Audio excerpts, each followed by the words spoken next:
She basically handled everything. Is there anything else that you need to know? I mean, my goodness, she was great.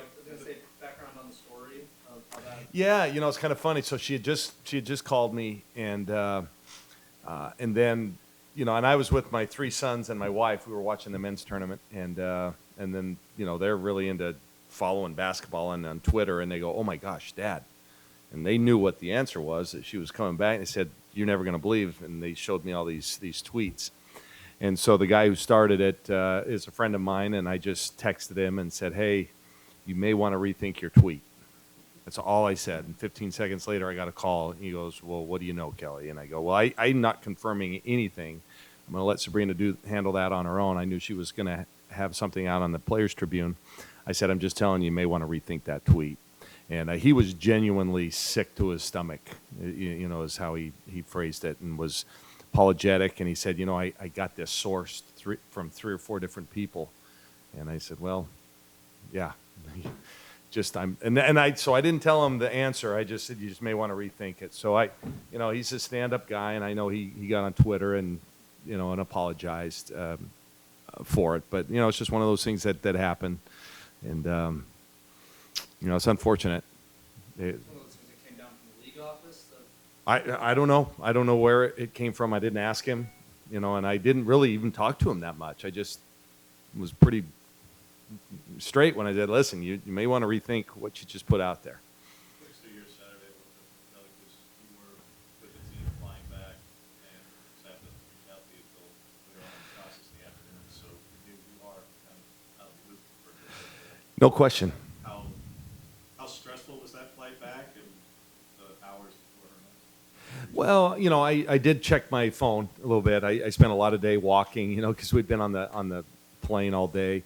I never really worried about it per se. I was anxious like everybody else, but I was prepared either way, honestly. I mean, I love Sabrina. She's done so much for our program and for the game. I was going to love her and support her regardless of what they did. I was honest, obviously pulling for her to stay because I thought that would be the best for her. But I think my family and my boys, who are good friends of hers, actually, they stay in touch a lot. I think they were, on pins and needles most of the day. I tried to think about other things, but it's so Sabrina. Remember, she committed to us the day before summer school in June. So I wouldn't have expected anything differently from her in terms of the timing, but we were sure happy. She had told me first on the phone, then I said, "Hey, can I put you on speaker? Mary and the boys are here." And so I put her on speaker, and then she said it again, and they hooted and hollered. I stayed relatively calm. Did you feel similarly about the 24 hours? Yeah, I think it's unfortunate, that again the way that the Players Association rules say that if it's within 10 days of the draft, they have 24 hours upon the completion of their season to make the decision. And that's tough. I mean, that's tough for any. Could you imagine any life decision? And this isn't just a small decision. This is a life-changing decision. You have to make it under those circumstances in 24 hours. I think is too much to ask. And training camps don't start, I think, for the most part, till like May 5th. So what's the hurry? Everybody's slotted. It's not like they can negotiate a different contract. This is what they're going to get. So I don't see why they couldn't wait a couple weeks, have the draft at the end of April. And I'm sure they have some reasons, but I don't think those reasons supersede the decision-making process by these young women. And, and that's unfortunate. I don't know what the answer would be, but I think that's a lot of undue pressure you're putting on this person. You talked multiple times in the past about just the feelings you have when Sabrina first called you and said, "I'm coming to the University of Oregon." Was it kind of a similar feeling when she called and said, "I'm back"? What would be the more emotional moment for you? Well, I think the first one, because without the first one, there wouldn't have been a second one. There was always also a sense of relief as well as excitement. I just, she's so beloved, and I think she has an opportunity to impact the game far more as a collegian this next year than as a pro. And, she's going to be the face of women's basketball, arguably already is. And she's going to have a bigger platform, I think, as a college senior than she would be as a WNBA rookie. Well, and she just mentioned that too, about just the equity of pay between WNBA and NBA players. Do you think it's a little strange that, one of your collegiate athletes might be the face of women's basketball across the spectrum as a senior in college and an amateur athlete?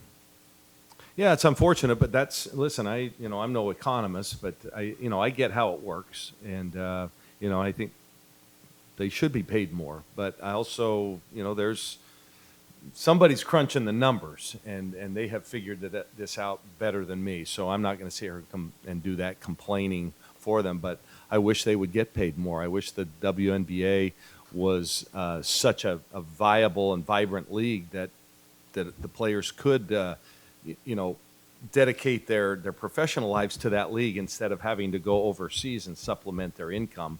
So in essence, they have a 12-month season. And that's really difficult on your body, and actually, it's you lose sight of those players in the off season. You only get them for 3 months in the summer, and that's too bad that they feel like they have to do that. But listen, that's not up to me. So. Sabrina's obviously setting the bar pretty high for what she expects of herself. Like you're going to have the teams to try to achieve those goals. I think so. Yeah, we were a couple of possessions away from making it happen this year. Obviously, we're going to miss two big pieces in Adi and Maite, but we have a good group coming in. There's no question about it, and I think the experience that we've gotten over the last couple of years will help. Yesterday, one on social media, like asking for some scheduling. any bites or success on that? Yeah, I think people took that the wrong way. They're telling me, hey, come play this team, and hey, come play that. I know the schools in the country. I don't need to help. I'm saying, put some pressure on your coach. And I thought pretty specific, saying I need home games. And I had people say, come to Western. Well, Western what? I don't really know. That's a true one. Come to Western. We'd love to play. Well, and so... I just figured why not take it to Twitter. I missed, they have kind of a speed dating. They have a speed scheduling event at the Final Four. It was Friday night at 4 o'clock. We were unable to go. So I figured, well, this is the next best thing. Ultimately, what are you kind of hoping for with those? You're hoping for some premier? Oh, no question about it. And we do have a great schedule already. I think and this hasn't been finalized yet, but we're got a chance to play both Baylor and South Carolina on neutral floor next year, and then we're already at UConn. We're at Syracuse. Right now, our so-called marquee home game would be South Dakota State, and Sweet 16 team. Obviously, we played them, but I'm trying to get another Power 5 team in here for as well as somebody else, so we can have a good home schedule as well. So, yeah, we're going to schedule up. We're going to push ourselves. There's no question. And I think you guys, honestly, the Pac-12 is going to be as good as it has ever been next year. I got a feeling we're going to have 3, maybe even 4 teams in that top 10 preseason. That's the possibility. Yeah, they're right now, I believe, in it, and they just haven't done matchups yet. And I've let the people who run that tournament know that we want to play the best that we can. I know it's only 4 days after the season, but goals for everybody to find things. How do you start to look at what this team looks like as far as it's Savage 1 and they have a 1-2, guys 1. Yeah. Combo spots like this past year. I don't know yet. I think we've got a lot of different combinations. If we go with Sabrina at the 1, we could go big. We could put Satu at the 2. We could put Aaron at the 3 and Niar at the 4 and Ruthie at the 5. That's one big team. We could go with Taylor at the 1. Jazzy is going to come in and compete right away. She's going to make an impact. She's going to play. And she is really, really good. So we've got, and then Holly Winterburn, I think, has a chance to contribute. Morgan, of course, is back. So we're going to have a variety of different combinations and ways we can play. We're not going to change too much our style. And we're still looking at a couple transfers, some grad transfers. There's a huge market out there. It's crazy what's happened with the new portal. With that, I know this is all inside baseball here, but there is a business side to all of this. Again,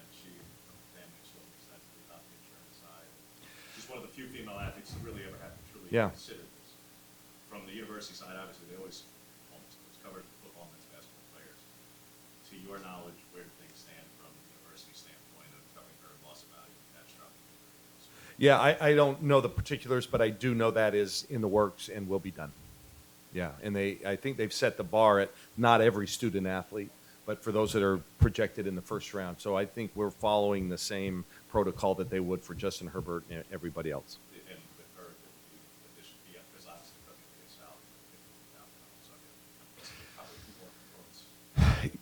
Yeah, that part I don't know. You're gonna have to ask Lisa Peterson and Rob Mullins that. That's their department. But I know that that's something that has been worked out. Yes.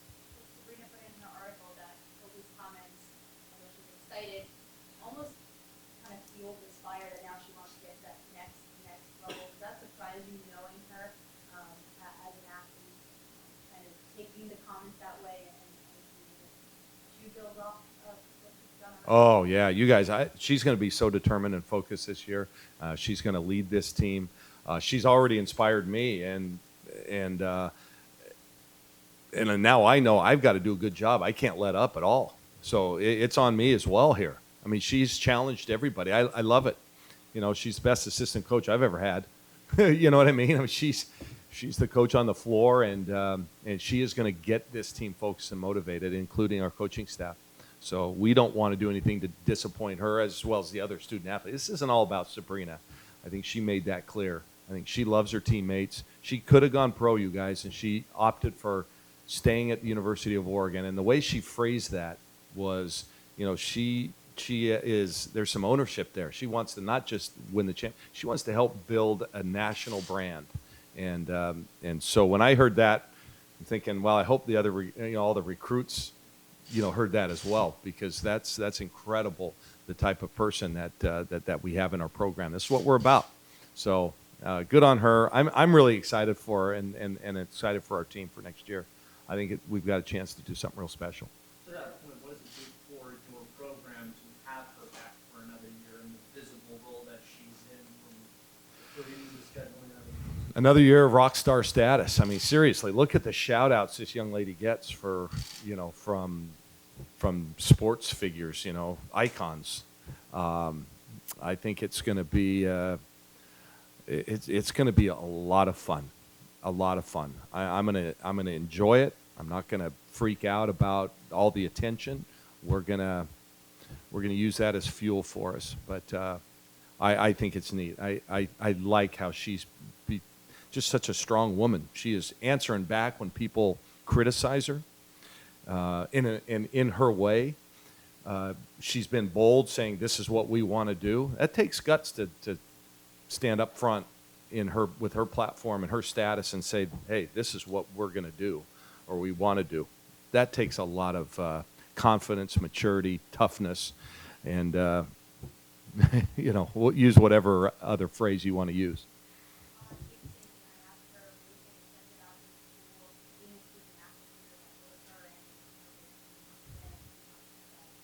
Yeah. I think that was a great question. And I think it does say something about the University of Oregon. This is a great place for student athletes. They can get better. They can be themselves. They can push themselves. They have the support of the administration and the school. I